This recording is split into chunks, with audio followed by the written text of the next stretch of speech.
একটি স্মারক উপহার। আর দেখছি থরে থরে সাজানো অনেকগুলো বাক্স, তার মধ্যে বেশ ভালো ভালো জিনিস আছে বলে মনে হচ্ছে।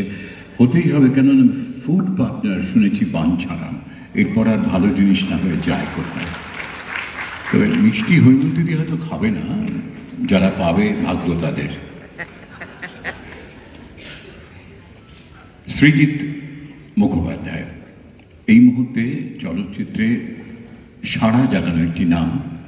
সত্যি বারবার মনে হয় যে এত রকম বৈচিত্র্যময় চলচ্চিত্র নির্মাণের কথা তার মাথায় আসে কোথা থেকে, এবং প্রত্যেকটাই আমাদেরকে ভাবায়, নাড়া দেয়। এরকম ছবি আমরা সৃজিতের কাছ থেকে পাই। সৃজিতকেও আমরা সম্মাননা জানাবো। আবারও মনামি বিশ্বাসকে অনুরোধ করব, কার্যকরী সভাপতি সহায় ফাউন্ডেশন মনামি বিশ্বাস তিনি সম্মাননা জ্ঞাপন করছেন সৃজিত মুখোপাধ্যায়কে।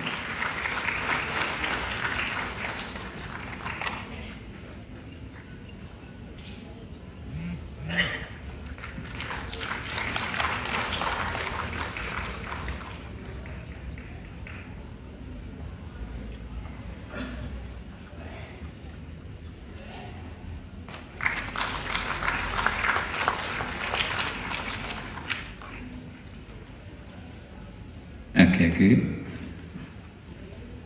মানে মধুরেণ সমাপয়ত বলেই ওই বাঞ্ছারামের সৌজন্যে মিষ্টির একটি রাশি রাশি ভাড়া ভাড়া সৃজিতের হাতে। সৃজিত মিষ্টি খায় না খায় না আমি জানি না, কিন্তু বা ভালো মিষ্টি খেতে কে নাচে, ও অক্লেশে বলছে খাই।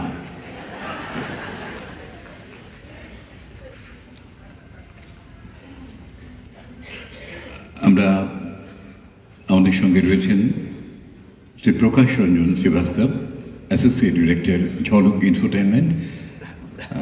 তাকে আমি সম্বর্ধিত করতে অনুরোধ করব। ডক্টর আব্দুল সালামকে,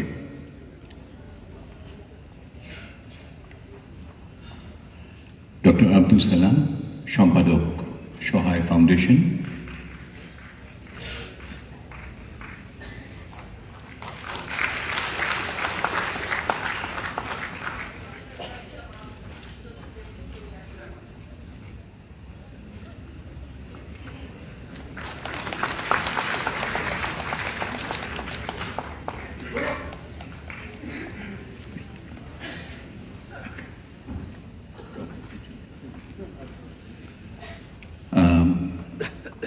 আরেকটি কাজও আছে ডক্টর আব্দুল সালামের, কার্যকরী সভাপতি শ্রীমতী মনামি বিশ্বাস, তাকে এবারে তিনি সম্মাননা জ্ঞাপন করবেন।